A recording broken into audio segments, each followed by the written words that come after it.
सबसे पहले मोनिका गुड जी, मॉर्निंग। आपका स्वागत है डीके गुरु ट्यूटोरियल का इस ऑनलाइन प्लेटफॉर्म पे।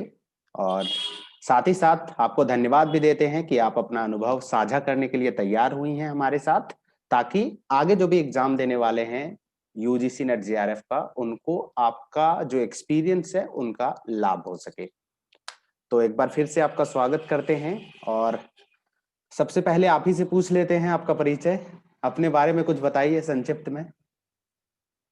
First of all, thank you, sir, for inviting me and allowing me to conduct this interview with you. And in my introduction, I would like to say कि मेरा नाम मोनिका चौधरी है और मैं basically Ghaziabad Uttar Pradesh से बिलोंग करती हूँ। और अगर आप एजुकेशन की बात करें तो मैंने अपना बैचलर्स इंग्लिश ऑनर्स और masters in English Delhi university से करा है। मैं 2017 पास आउट हूँ और करंटली मैं अपने पीएचडी इंग्लिश लिटरेचर के थर्ड ईयर में हूँ। अरे वाह, ये तो बहुत अच्छा आपका फिर प्रोफाइल है। आपने डीयू से अपना पढ़ाई करी है, यूजी पीजी का, राइट। अब जी आते हैं अहम मुद्दे पे और सवाल पे कि आपने इस बार जेआरएफ क्वालिफाई किया है इंग्लिश से। जी क्या जी प्रिपरेशन स्ट्रेटजी आपने अपनाया था जेआरएफ क्वालिफाई करने के लिए? सर, स्ट्रैटेजी बिल्कुल सिंपल थी। मैंने जो लास्ट ईयर के क्वेश्चन पेपर्स थे उनको थॉरली मतलब मैंने सॉल्व किया था, उनसे ही नोट्स बनाए थे। और दिन में मैं लगभग 3 से 4 घंटे पढ़ती थी, बिकॉज पीएचडी के साथ साथ टाइम निकाल पाना बहुत मुश्किल होता है, बिल्कुल क्योंकि बिल्कुल। रिसर्च में भी हम लोग इन्वॉल्व होते हैं। तो हम्म। बहुत सिंपल था ना, मैंने कोई बुक्स ना ही कोचिंग ऐसा कुछ मैंने अ, रेफर नहीं किया था। एक सवाल ऐसा आता है कि क्या प्रीवियस ईयर के क्वेश्चन पेपर हूबहू आते हैं कि क्या हेल्प मिलता है उनसे? नहीं, एग्जैक्टली तो वो नहीं होते, ऑब्वियसली उनको थोड़ा इम्प्रोवाइज और मैनिपुलेट करके होता है, जैसे कि जो ऑप्शंस हैं उनसे थोड़ा सा रिलेटेड क्वेश्चंस आते हैं, बट होते कहीं ना कहीं मुझे ऐसा लगता है कि नेट के क्वेश्चन पेपर की कुंजी जो होती है वो उन्हीं के क्वेश्चन पेपर्स में ही होती है कहीं ना कहीं। बिल्कुल बिल्कुल, मतलब हमेशा से प्रीवियस ईयर का पेपर इम्पोर्टेंट रहे हैं और मुझे लगता है कि रहेंगे भी।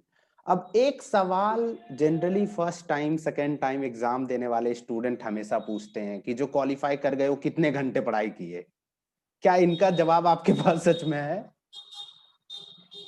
मैंने पर्सनली 3 to 4 आवर्स ही दिन में मैं निकाल पाती थी, वो भी मोस्टली मैं मॉर्निंग्स में, क्योंकि इवनिंग्स में क्लासेस होती हैं और फिर पीएचडी की भी पढ़ाई करनी पड़ती है, तो बहुत डिफिकल्ट हो जाता था। क्या तो ज्यादा बेसिकली अहम थ्री ये टू फोर नहीं है आवर्स कि एक ही साथ बहुत सारा पढ़ाई करने से बेहतर है कि डेली करें, हम जो भी एक रूटीन हो, चाहे 3 घंटा ही पढ़ें, डेली पढ़ें, वो ज्यादा बेहतर है। जी जी, ओके। आपने बिल्कुल सही कहा सर, कंसिस्टेंसी और क्वालिटी मैटर करती है, क्वांटिटी नहीं। ओके। अब एक सवाल ये भी है कि ये आपका कौन सा अटेम्प्ट था? फिफ्थ अटेम्प्ट था सर ये मेरा। अच्छा, इससे पहले आपने नेट क्वालिफाई कर रखे होंगे। मेरे 3 से 4 नेट है मेरे पास हम्म। एक्सेस में, और ये मेरा फिफ्थ मत अटेम्प्ट है एक्चुअली मेरा, मतलब बहुत जेआरएफ सारे का। स्टूडेंट ऐसे होते हैं जिसके पास बहुत सारे नेट हैं। मतलब मैं तो अपना ही कई सारे फ्रेंड हैं मेरे, मैं पर्सनली मैं बीएचयू से बिलोंग करता हूँ। तो मेरी पढ़ाई लिखाई बीएचयू से हुई है। तो वहाँ के मेरे बहुत सारे दोस्त हैं जिनके 6 6 नेट हो चुके हैं और कई को तो अब जेआरएफ भी हो गए हैं ऑब्वियसली। तो क्या आप उसके लिए स्पेशली कहना चाहेंगे जो कई बार से दे रहे हैं, नेट तो क्वालिफाई कर ले रहे हैं, बस कुछ ही परसेंट से वो जेआरएफ कट जा रहे हैं, उसको कैसे अपना पेशेंस बनाए रखना है? हाँ जी सर, पेशेंस तो बहुत ज्यादा इम्पोर्टेंट है, और मैं भी काफी दफा डिसहार्टेंड हो जाती थी, क्योंकि मेरा 0.5 से भी जेआरएफ रहा है। बस यही है कि ट्राई करते रहें, कभी ना कभी अगर आपको खुद पे विश्वास है तो हो जाता है। बिल्कुल बिल्कुल, बहुत जरूरी है ये चीज कि सफलता के लिए आपको मेहनत करते रहना होगा और साथ ही साथ आपको खुद के ऊपर कॉन्फिडेंस होना चाहिए। ओके। अब एक जी सवाल ये आता है कि क्या नेट जेआरएफ के लिए आपने कहीं से कोचिंग लिया, और अगर लिया या नहीं लिया तो क्या आपको लगता है कि जरूरी है नेट जेआरएफ के लिए कोचिंग लेना? सर, पर्सनली मुझे ऐसा लगता है ये एक ऐसा एग्जाम है, one single exam conducted in India, जिसके लिए आपको कोचिंग की जरूरत नहीं है। बट मैंने पर्सनली कोई कोचिंग नहीं लिया, पर आपके जो वीडियोस थे वो मेरे लिए बहुत बहुत हेल्पफुल थे। I can't tell you, I owe this to you. This okay, JRF। चलिए, थैंक यू। जी तो मोनिका जी, मेरा नेक्स्ट सवाल आपसे ये है कि यूजीसी नेट जी एग्जाम में बहुत सारे स्टूडेंट रजिस्ट्रेशन करते हैं, एग्जाम में बैठते हैं, और मैक्सिमम स्टूडेंट का जो बैकग्राउंड है वो उसे अलाउ नहीं करता कि वो दिल्ली जा करके कोचिंग ले।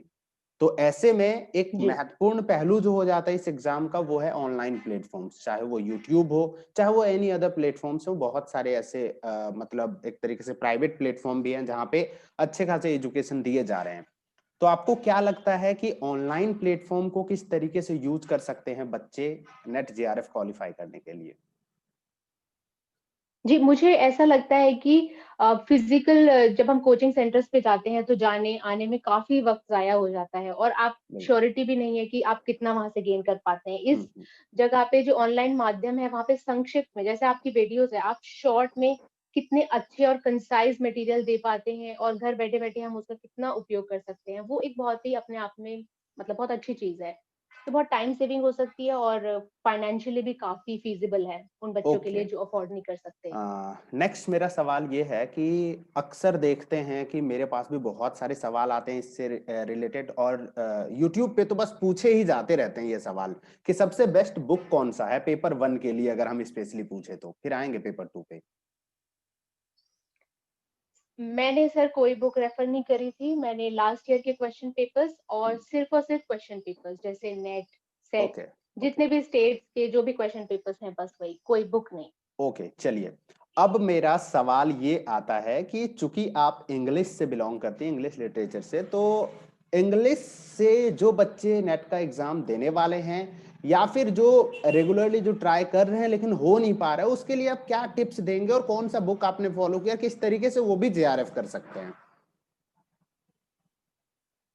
मैं ये कहना चाहूंगी सर, जो हमें मास्टर्स में और जो बैचलर्स में पढ़ाया जाता है उससे काफी मुख्तलिफ होता है जो नेट में क्वेश्चंस पूछे जाते हैं, तो उनका हमारे मास्टर से कोई लेना देना नहीं है प्राइमरीली।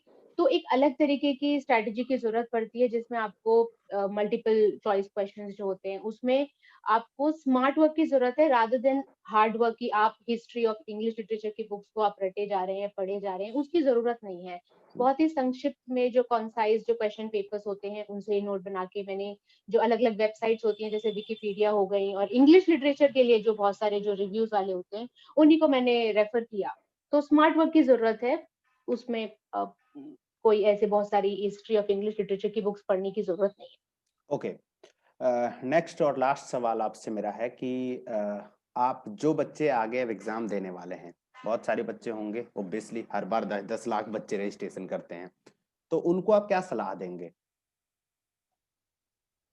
मैं यही कहूंगी कि अगर आप प्रिपरेशन कर रहे हैं उसमें आप कंसिस्टेंसी, हार्ड वर्क और पेशेंस रखें, क्योंकि नेट नेट एक ऐसा एग्जाम है जो सीरियसली आपकी पेशेंस को टेस्ट करता है। तो उसमें आप पे ही डिपेंड करता है कि कब आप अपना पेशेंस खो देते हैं। तो लगे रहें, मेहनत करते रहें और स्मार्ट वर्क पे ध्यान दें रादर देन आप हार्ड वर्क पे लगे रहें। और क्वालिटी, 2 घंटे भी पढ़े तो अच्छे से पढ़े रादर देन कि आप 10 घंटे गधे की तरह पढ़े जा रहे हैं बट कोई रिजल्ट नहीं आ रहा है। ओके, ये मेरा आपने उनको एडवाइस। बहुत अच्छी बात करी, thank you very much Monika Chaudhary ji, आप मेरे साथ जुड़े।